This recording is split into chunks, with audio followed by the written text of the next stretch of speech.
EVM machine के विरोध में देश भर में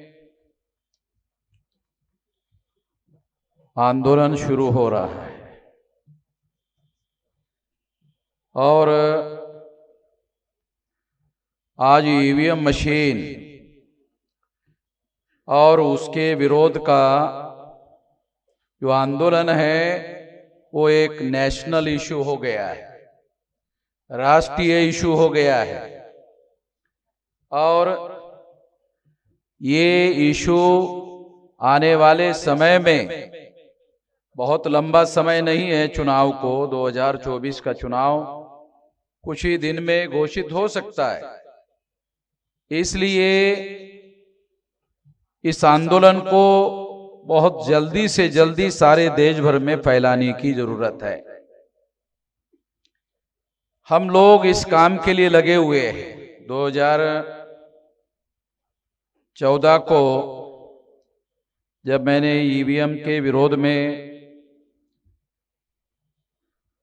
अभियान और जागरण शुरू किया तो बहुत सारे लोग मुझे कहते थे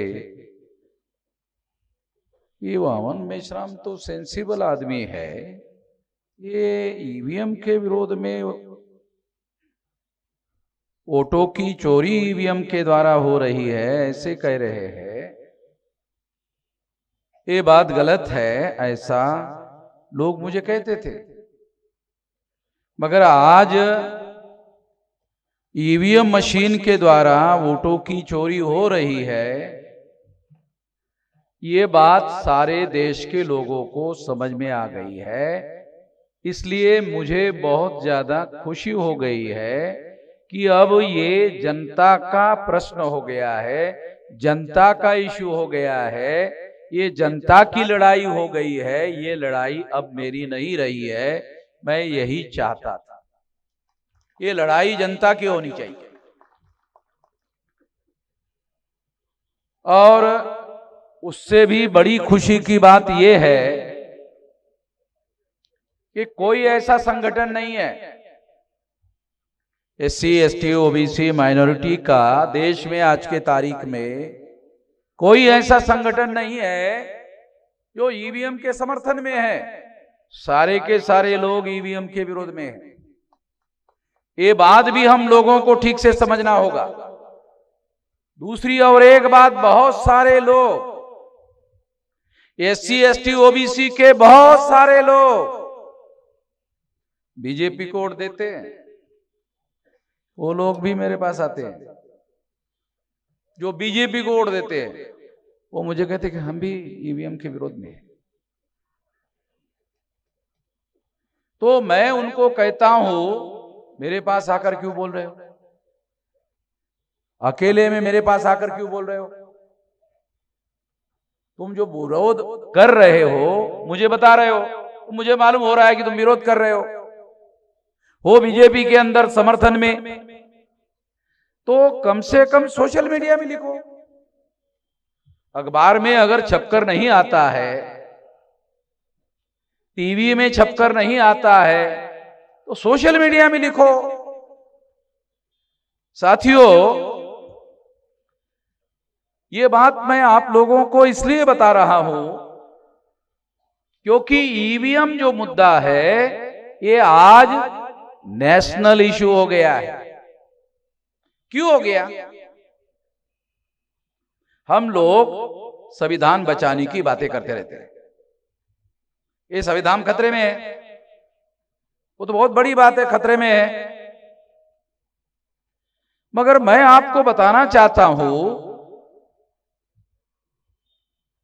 पहले नंबर पर तो वोट खतरे में है, संविधान तो बात की बात है। अगर हम वोट बचाने में कामयाब नहीं होते हैं तो संविधान कहां से बचाएंगे? अरे संविधान को बचाने की जरूरत है, सही है, मगर अभी तो वोट बचाने की जरूरत है। अगर हम लोग वोट बचाने में कामयाब होते हैं तो बीजेपी को बदलने में कामयाब हो सकते हैं। बीजेपी को बदलने में कामयाब हो सकते, वोट बचाने में अगर कामयाब होते हैं तो बीजेपी को बदलने में कामयाब हो जाएंगे। मगर दूसरी एक और बड़ी बात यह है कि 84 में कांग्रेस ने ही ईवीएम को लाया। मान लो हम बीजेपी को बदल देते, अब बीजेपी को बदलने के लिए कांग्रेस को लाना पड़ेगा, नहीं लाना पड़ेगा। मान लो आप बीजेपी के बदलने के लिए कांग्रेस को नहीं लाना चाहते, क्या विकल्प है? तो इसलिए मैं एक और बात कहना चाहता हूं, ज्यादातर लोग सारे देश भर में कि 2024 के चुनाव के बाद में देश में चुनाव होने वाला नहीं है, ये प्रचार हमारे अंबेडकरी लोगों के द्वारा करना बंद होना चाहिए। तो ज्यादातर जो इमोशनल लोग हैं उनको समझ में नहीं आता, इससे डर पैदा होता है। जागरण करने की जरूरत है, डर पैदा करने की जरूरत नहीं है। कितने लोगों को यह बात समझ में आती है? जागरण करने की जरूरत है, डर पैदा करने की जरूरत नहीं है। मान लो आप अपने प्रचार के द्वारा डर पैदा करते हो कि 2024 के चुनाव के बाद दोबारा चुनाव होने वाला ही नहीं है, तो डर पैदा करने वाली बातें हैं। मैं आपको ये कह रहा हूं कि 2024 के बाद चुनाव होने वाला ही नहीं है, बहुत गलत बात है। ऐसी बात कह के लोगों में डर पैदा मत करो। ऐसी बात जब ज्यादा से ज्यादा प्रचार में आती है, लोगों में डर पैदा होता है, और डर के आधार पर अगर वोट होगा सही हो जाएगा, सही हो जाएगा। मुझे तो नहीं लगता सही हो जाएगा। जो लोग डर पैदा कर रहे हैं वो लोग तीसरी शक्ति का निर्माण होने से रोक रहे हैं। समझ में आता है किसी को? है? समझ में आता है? आ गया, चलो आ गया जी, एक आदमी को तो आ गया।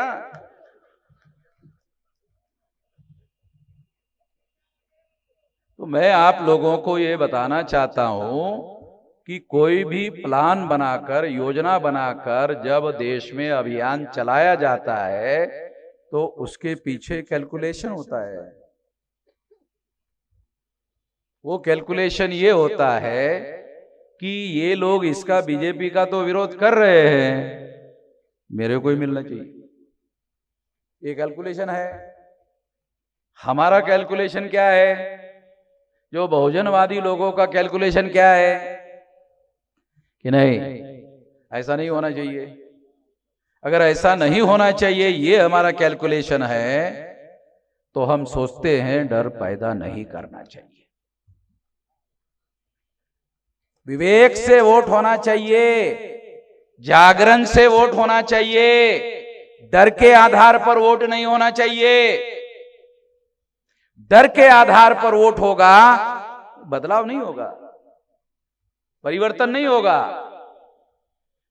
और बहुत बड़े पैमाने पर डर पैदा किया जा रहा है। मैं इसके बहुत ज्यादा विरोध में हूं, सारे देश भर में इसके विरोध में हूं। सारे देश भर में हमारा जो संगठन है, कैडर बेस्ड ऑर्गेनाइजेशन है, सारे देश भर में ये बात हम लोगों को समझा रहे हैं, ये समझा रहे हैं, बता रहे हैं। जो लोग लोगों के अंदर डर पैदा कर रहे हैं, वो लोगों के अंदर जागरण पैदा नहीं होने दे रहे। लोगों के अंदर जागरण पैदा करने की जरूरत है।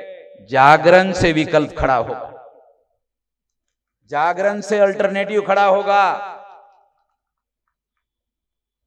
और जागरण करना जरूरी है। कांग्रेस जाएगी तो बीजेपी आएगी, बीजेपी जाएगी तो कांग्रेस आएगी, क्या होगा? तो पहले भी हुआ। 84 में 26 जनवरी 1950 को संविधान लागू हुआ और 1952 से प्रथम लोकसभा का चुनाव हुआ, वोट से होता था। चुनाव वोट से ही होता था, वोट से ही हो रहा था। 84 तक वोट से ही होता रहा। 84 के बाद से ईवीएम मशीन लाया गया और 84 को काशीराम जी ने बहुजन समाज पार्टी बनाई, जागरण करने का काम किया, तीसरा विकल्प खड़ा करने का काम किया। कांग्रेस जाएगी तो बीजेपी आएगी, बीजेपी जाएगी तो कांग्रेस आएगी। क्या मतलब होगा? मैं तो नहीं जानता इसमें कोई बदलाव होगा। तीसरी शक्ति का निर्माण होना जरूरी है। कम से कम तीसरी शक्ति इतनी बड़ी होनी चाहिए कि जो फुले शाहू आंबेडकर की विचारधारा को लेकर चलने वाले जो लोग हैं वो कम से कम बैलेंसिंग पावर में हो। अगर वो रूलिंग पावर में नहीं है तो कम से कम बैलेंसिंग पावर में हो। ये खबरदारी आपको लेनी चाहिए। अगर मैं अपने लेवल पर खबरदारी लेने का काम करता हूं तो मेरे अकेले के लेवल पर खबरदारी लेने से बात नहीं होगी। लोगों के लेवल पर, जनता के लेवल पर ये खबरदारी लेना जरूरी है। इसलिए ये बात खास तौर पर मैं समझा रहा हूं। मैं भी लोगों की बातें सुन रहा था। मैं 18 साल 3-4 महीने की मेरी उम्र थी, तब से मैं आंदोलन में हूं। अभी मेरी उम्र 67 साल की है, तो राउंड अबाउट 50 साल हो गए। या तो बहुत सारे लौंडे तो अभी 25-30 साल के भी नहीं होंगे। और जब मैंने आंदोलन शुरू किया था, हम आंदोलन कर रहे थे, तो पैदा भी नहीं हुए थे। चलो अब पैदा हो गए तो अभी तो मेरा कोई ऑब्जेक्शन तो है नहीं। तो मैं जो लोग नौजवान लोग हैं उन लोगों को आने वाले समय में उनके भविष्य का मामला है, उसके लिए बता रहा हूं। ऐसे नौजवान लोगों के भविष्य का मामला है और इस परिस्थिति को बदलने की आवश्यकता है। इसलिए हम लोग ईवीएम का मुद्दा उठा रहे हैं, क्योंकि ईवीएम क्या कर रही है? ईवीएम वोटों की चोरी कर रही है। वोट का अधिकार क्या करता है? जानते हो, वोट के अधिकार में 2 अधिकार शामिल है। वोट के अधिकार में 2 अधिकार शामिल है, शासक चुनने का, शासक बनने का। ध्यान से सुनो तो बता रहा हूं। वोट का अधिकार जो है उसमें 2 अधिकार शामिल है, एक शासक चुनने का, दूसरा शासक बनने का। तो 84 तक तो हम चुनते ही रहे दूसरों को। 84 तक हम दूसरों को चुनते ही रहे। तो दूसरों को चुनने से विकल्प खड़ा नहीं होता। वोट के अधिकार में शासक चुनने का अधिकार ही नहीं है, बनने का भी अधिकार है। ये समझने के लिए 84 तक का समय चला गया। 84 में काशीराम जी ने बहुजन समाज पार्टी बनाई और बनने का एजेंडा घोषित किया। बनने का एजेंडा घोषित करने के बाद ईवीएम लाया गया। तो थोड़ा आपको हिस्ट्री बता रहा हूं, ईवीएम क्यों आई। ऐसे ही हवा में थोड़ी आई, उसके पीछे कारण था। उसके पीछे हिस्टोरिकल कारण था कि अब लोग शासक चुनने का काम नहीं करना चाहते, शासक बनने का काम करना चाहते हैं। जो बाबा साहब आंबेडकर ने कहा था, शासन करती जमात बनना हमारा मकसद है, हमारा उद्देश्य है। इसके लिए काम करने का काम हुआ। नहीं तो काशीराम जी के पहले हमारे महाराष्ट्र में पार्टी तो थी ना, वो तो टिकट मांगने के काम करते थे। उसके बारे में बोलकर मैं अपना मुंह खराब नहीं करना चाहता, खामखा वो जायका जो है मुंह का खराब हो जाएगा। तो इसलिए ये तो उनको मालूम था, उनके सामने बाबा साहब ने कहा था शासन करती जमात बनना हमारा मकसद है। उन्होंने उसके लिए कोई एजेंडा नहीं बनाया, उसके लिए कोई राष्ट्रीय स्तर का संगठन नहीं बनाया। महाराष्ट्र के जो लोग थे, महाराष्ट्र के बाहर जाकर संगठन बनाए, मुझे तो नहीं मालूम। हम लोगों के द्वारा अभी 625 जिलों में संगठन की शाखाएं मैंने फैलाई। 625, 729 जिले हैं।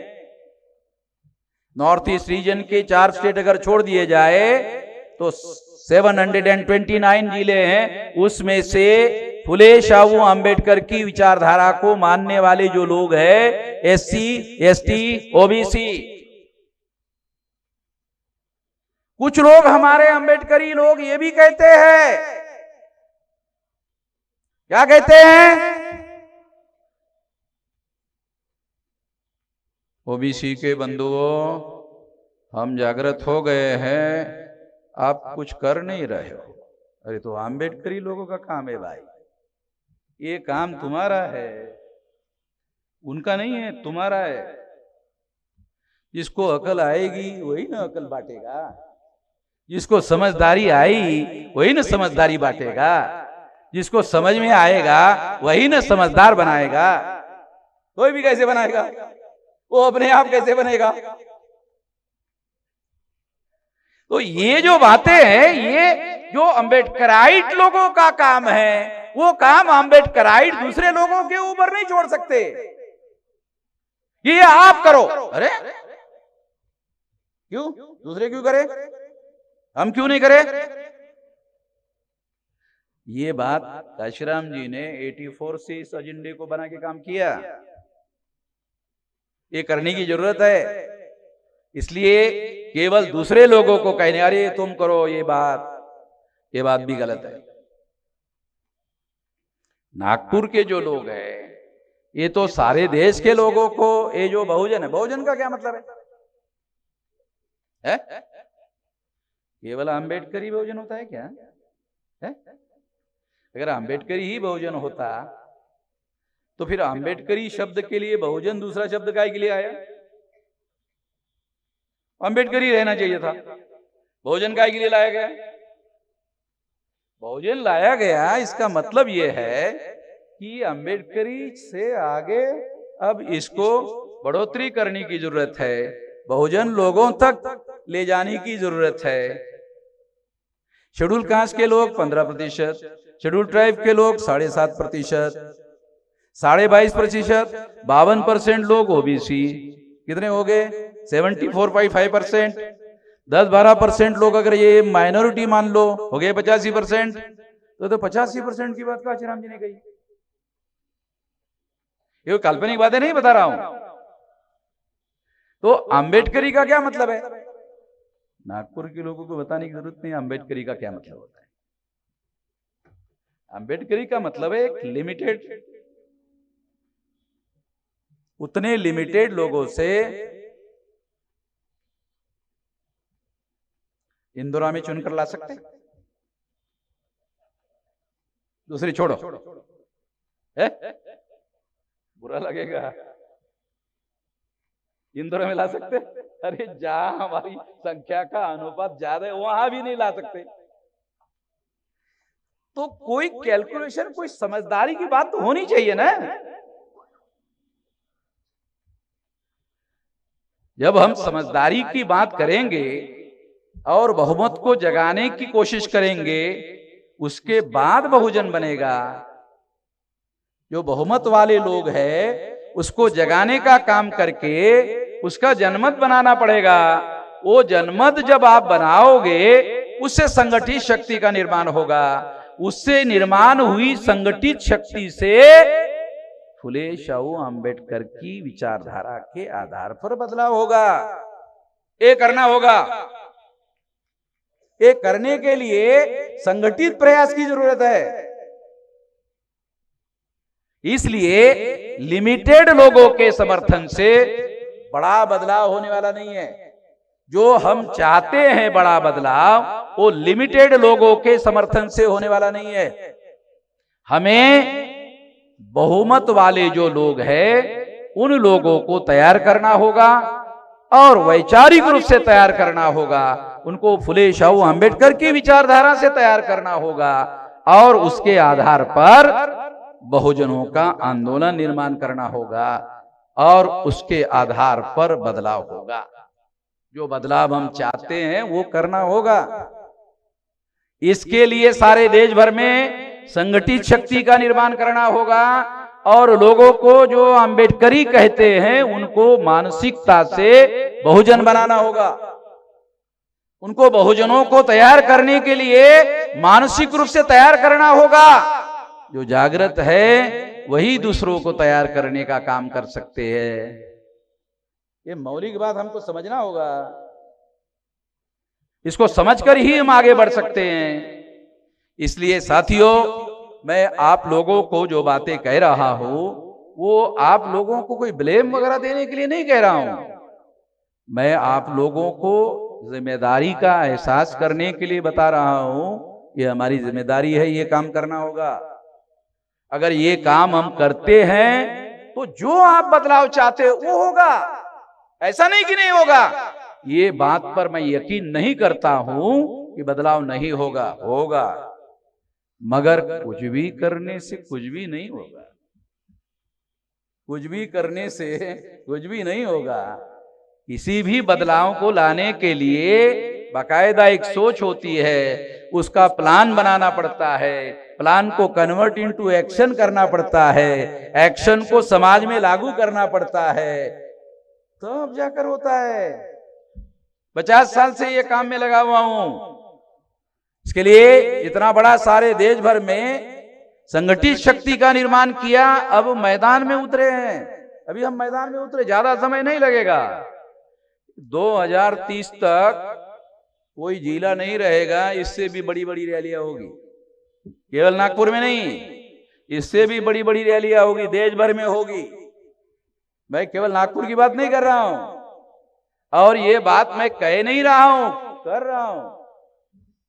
तो इसलिए साथियों, ये बदलाव आपको भी ध्यान में रखकर करना होगा। ईवीएम के विरोध में अभी हम लोगों को क्या करना है? ज्यादा लंबी बात करने के बजाय क्या करना है? ईवीएम के विरोध में क्या करना है? देखो, अभी हम लोग चुनाव आयोग में बैठे हुए जो लोग हैं, जो केवल ईवीएम मशीन पर ही चुनाव करवाना चाहते हैं, क्या आप लोगों को पता है कि ईवीएम मशीन ट्रांसपोर्टिंग का काम शुरू हो गया है? पता आप लोगों को? बैलेट पेपर जो है, बैलेट पेपर जो होता है ना, वो तो कैंडिडेट, आखिरी कैंडिडेट होता है ना फॉर्म भरने वाला, उसके बाद प्रिंटिंग ऑर्डर होता है। समझ में आता है? जब कोई कैंडिडेट फॉर्म भरता है आखिरी, उसके बाद प्रिंटिंग होता है। ईवीएम ऐसे नहीं होता, वो 6 महीने पहले करना पड़ता है। तो ईवीएम मशीन रेडी हो गई, ट्रांसपोर्टिंग का काम चल रहा है। प्रोग्रामिंग जो है, उस समय इंजीनियर जाते हैं हर चुनाव क्षेत्र में, हर जगह, और फिर प्रोग्रामिंग वहां करते हैं। तो बैलेट पेपर जो है वो इस तरीके से काम किया जा सकता है। आखिरी कैंडिडेट का फॉर्म भरने के बाद में, विड्रॉल के बाद में, क्लियर लिस्ट होने के बाद में प्रिंट करके किया जा सकता है। उसकी छपाई अभी करने की जरूरत नहीं है, उस समय होगा। तो इसलिए मैं चुनाव आयोग को हम लोग जगाने का काम कर रहे हैं। संविधान के दायरे में रहकर फ्री, फेयर एंड ट्रांसपेरेंट चुनाव करने की जिम्मेदारी है चुनाव आयोग पर। और फ्री फेयर एंड ट्रांसपेरेंट चुनाव फंडामेंटल राइट है। ये संवैधानिक अधिकार नहीं है, फंडामेंटल राइट है। हमारे लोगों को यह भी समझ में नहीं आता संवैधानिक अधिकार और फंडामेंटल राइट में क्या फर्क है।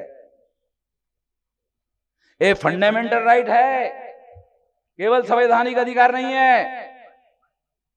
और फंडामेंटल राइट जो है सुप्रीम कोर्ट भी उसका वायलेशन नहीं कर सकता। सरकार के पास तो उसका वायलेशन करने का अधिकार ही नहीं है। ये हमारा फंडामेंटल राइट है, फ्री फेयर एंड ट्रांसपेरेंट चुनाव। हम जिसको चुनना चाहते हैं उसी की सरकार होनी चाहिए, हम जिसको चुनना नहीं चाहते हैं उसकी सरकार नहीं होनी चाहिए। ये फंडामेंटल राइट है। अगर ये भी हम लोग बचाने में कामयाब नहीं होते हैं तो हम डींग हाँकने का काम करना बंद कर दे कि संविधान को बचाएंगे। अरे वोट को बचा ले भाई, पहले वोट को बचा ले, फिर बाद में संविधान को बचाने की बात कर ले। अगर हम वोट नहीं बचा पाएंगे तो संविधान कहां से बचा पाएंगे। अगर वोट बचा लेंगे तो बीजेपी को नीचे गिरा देंगे। बीजेपी वाले जो है ये नरेंद्र मोदी को उन्होंने सामने किया। बीजेपी वाले, आरएसएस वाले, ये तो ब्राह्मण लोग हैं ना। ऐसा जब मैं बोलता हूं कुछ लोगों को ये भी अच्छा नहीं लगता, बुरा लगता है। अरे 3.5% है, ये 3.5% लोगों को ग्राम पंचायत में चुनाव जीत सकता है। पहले पार्लियामेंट में चुनाव जीतने, अबे ग्राम पंचायत तो जितवा ले। मैं ऐसे कई गांव जानता हूं, आप लोग भी जानते होंगे, ब्राह्मण गांवों में ग्राम पंचायत का चुनाव ही नहीं लड़ते। गांव में देश का लड़ते।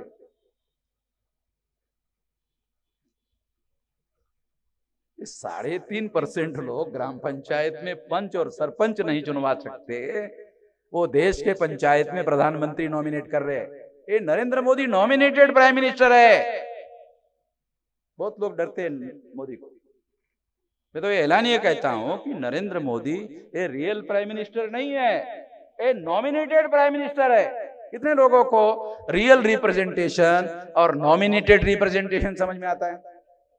1932 को बाबा साहब आम्बेडकर ने राउंड टेबल कॉन्फ्रेंस में गांधी जी के विरोध में रियल रिप्रेजेंटेशन और नॉमिनेटेड रिप्रेजेंटेशन का मामला उठाया था।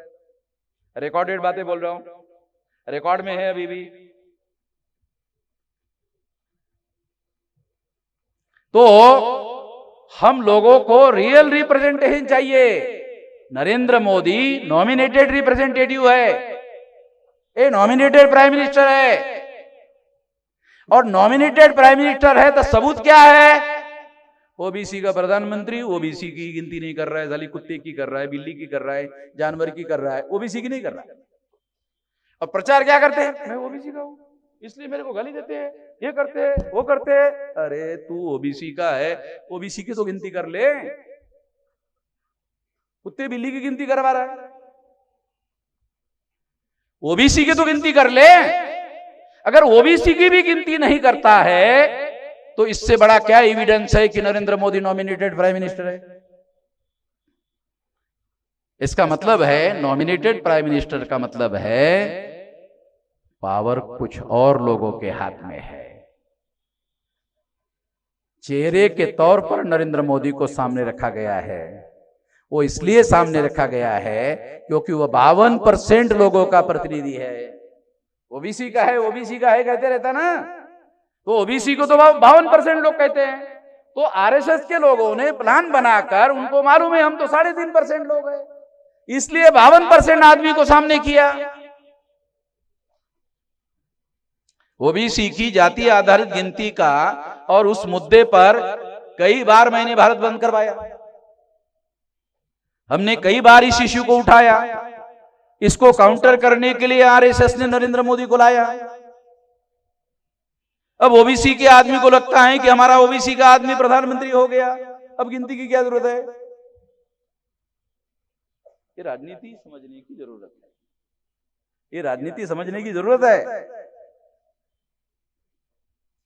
तो इसलिए साथियों, इस देश में हम लोगों को जगाने की, सही तरीके से जगाने की, लोगों को तैयार करने की, और उन सिद्धांतों को जो नॉमिनेटेड रिप्रेजेंटेशन है और रियल रिप्रेजेंटेशन है, इसको हमें समझने की जरूरत है। ये बाबा साहब आम्बेडकर ने 1932 को इस मुद्दे को उठाया था, और इसीलिए गांधी जी ने आमरण अनशन करके 17 अगस्त 1932 को जो सेपरेट इलेक्टोरेट का अधिकार बाबा साहब आम्बेडकर ने हासिल किया था, उसके विरोध में गांधी जी के द्वारा आमरण अनशन करवाया गया था, और उस आमरण अनशन के द्वारा सेपरेट इलेक्टोरेट का अधिकार समाप्त हुआ, समाप्त किया गया। अगर नहीं किया गया होता तो 131 मेंबर पार्लियामेंट शेड्यूल कास्ट और शेड्यूल ट्राइब के होते, लड़ने वाले, झगड़ने वाले होते, और अगर ऐसा होते तो ओबीसी की जातियां आधारित गिनती कब की हो गई होती। ओबीसी वालों को गांधी जी की जय, गांधी जी की जय, गांधी जी की जय कहने की कोई जरूरत नहीं थी। अरे वो गांधी जी महाराष्ट्र में आकर खुद कहा, मैं वास्तविक महात्मा नहीं हूं, ज्योतिराव फुले है, गांधी जी ने कहा था, मैं वास्तविक नहीं हूं। ईमानदार आदमी था गांधी जी, चाहे कुछ भी हो, अगर गांधी जी ईमानदार था, कम से कम इतने मुद्दे पर तो ईमानदार था। उसने कहा नहीं, ज्योतिराव फुले वास्तविक महात्मा है। तो मैं आप लोगों को ये बताना चाहता हूं, कहना चाहता हूं कि ये लड़ाई हम लोगों को, बहुसंख्य लोगों को तैयार करके लड़ी जा सकती है, जीती जा सकती है। उसकी रणनीति हमारे पास होनी चाहिए, उसकी प्लानिंग हमारे पास होनी चाहिए, रणनीति हमारे पास होनी चाहिए। केवल भाषण करने से नहीं होगा, संगठित शक्ति चाहिए। इसलिए साथियों, ईवीएम मशीन को हम लोगों को बदलना है, तो बदलने के लिए अभी हमारे पास चुनाव घोषित नहीं हुआ। जब वोट पड़ेंगे उसके पहले तक हम लोगों को ईवीएम फोड़ने के लिए देश भर में कमेटियां बनाना होगा।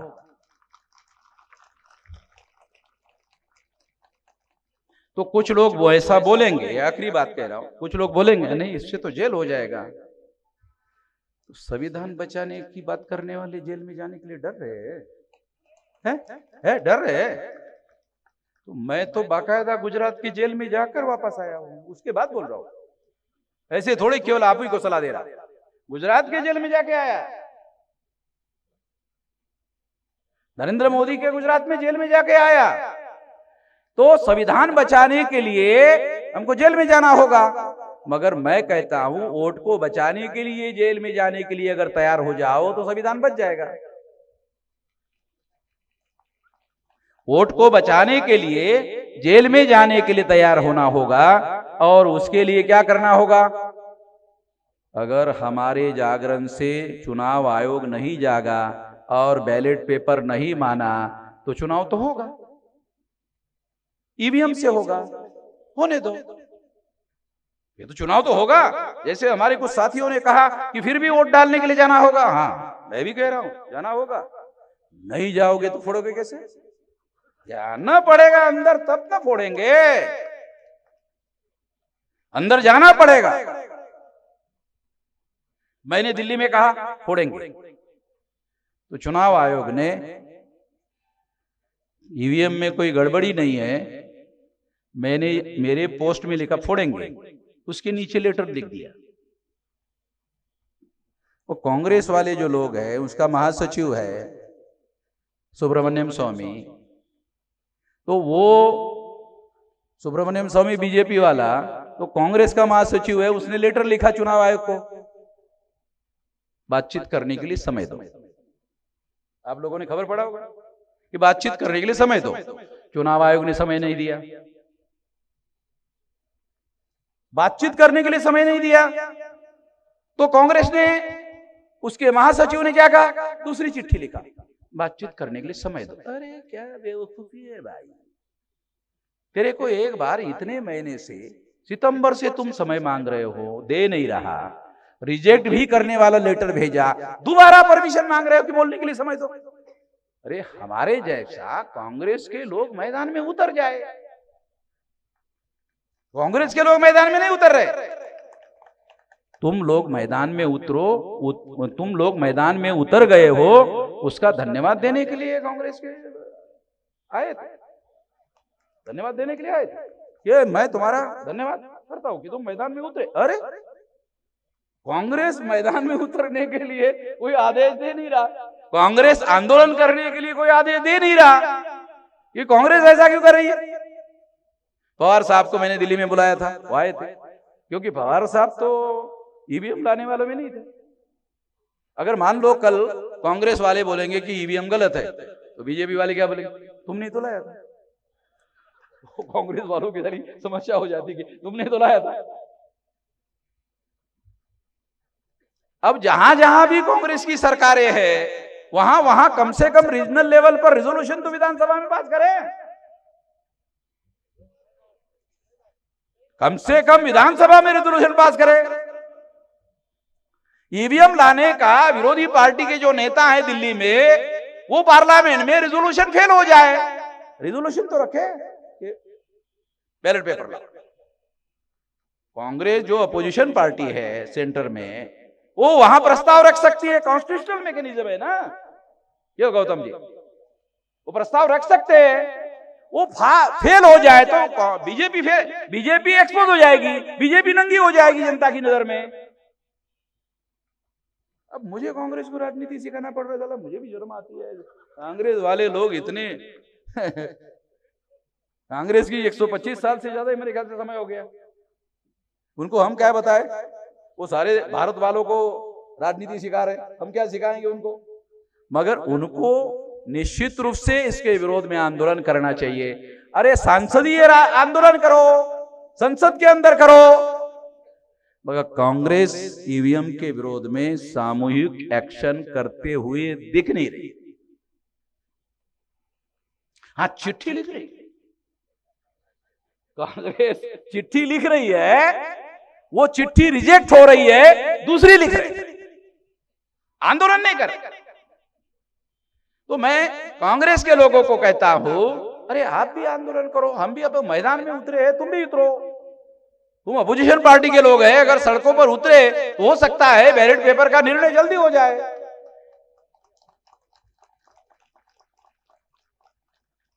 ऐसा हो सकता है, ऐसा मेरा मानना है। अगर कांग्रेस के लोग मैदान में उतरे तो जल्दी फैसला हो सकता है, क्योंकि जो इंडिया गठबंधन है, वो इंडिया गठबंधन में अभी कम से कम 26 पार्टी के लोग हैं।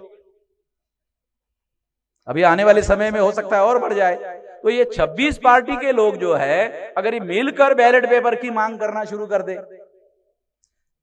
सड़कों पर उतरने का काम करे, अरे कुछ नहीं तो संसद से राष्ट्रपति भवन तक चलते जाए, इतना आसान का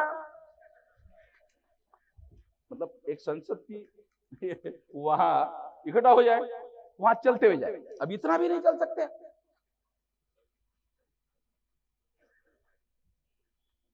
क्योंकि हमारी तो कोई खबर आएगी नहीं। अब इतना बड़ा हो गया, कोई टीवी वाला खबर देगा क्या? नहीं देगा। अबे हमको टीवी वाले की आदत भी होगी, खाली उनके खबर पर हम निर्भर ही नहीं है, ये इतने सारे हो गए टीवी वाले। अब सोशल मीडिया दुनिया में पहले नंबर का मीडिया हो गया है। अब वो मीडिया पहले नंबर का नहीं रहा है, अब तो सोशल मीडिया पहले नंबर का हो गया है। तो करोड़ों लोगों तक सोशल मीडिया में खबर जा रही है, सारे देश भर में खबर जा रही है। इसीलिए अभी हमारे साथी ने कहा कि बैन लगाया, यहां से वो बाहर जा ही नहीं रही है। ठीक है, रिकॉर्ड करके रखो, कल दिखाओ, जाएगा। ये तरीका है भाई। मैं भी सोशल मीडिया का, हमारा करोड़ों लोगों का नेटवर्क है, जो आज हम रिकॉर्ड करके रखते हैं, कल दिखाते हैं। चलो आज नहीं दिखाए, कल दिखा ही जाएगा। अरे कोंबडी किती झाकून ठेवली तर सूर्य उगवायचं राहते काय? सूर्य तर तरी पण उगवतेच ना। तो इसलिए साथियों, मैं आखिरी बात कहकर अपनी बात समाप्त करना चाहता हूं कि हमें ईवीएम फोड़ने के लिए बूथ लेवल की कमेटियां बनानी चाहिए और राउंड अबाउट 13 लाख से 15 लाख तक बूथ होने की संभावना है सारे देश में। तो यदि जिले के लोग निर्धारित कर ले 1 महीने में आपके जिले में जितने बूथ है वो सारे बूथ लेवल पर कमेटियां निर्धारित हो सकती है।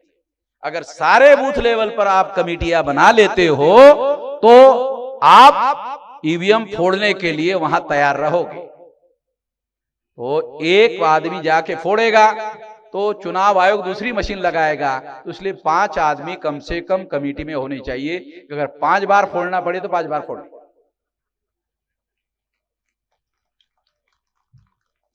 15 लाख लोग जब फोड़ेंगे ना, किसी को जेल नहीं होगी, लिख के देता हूं।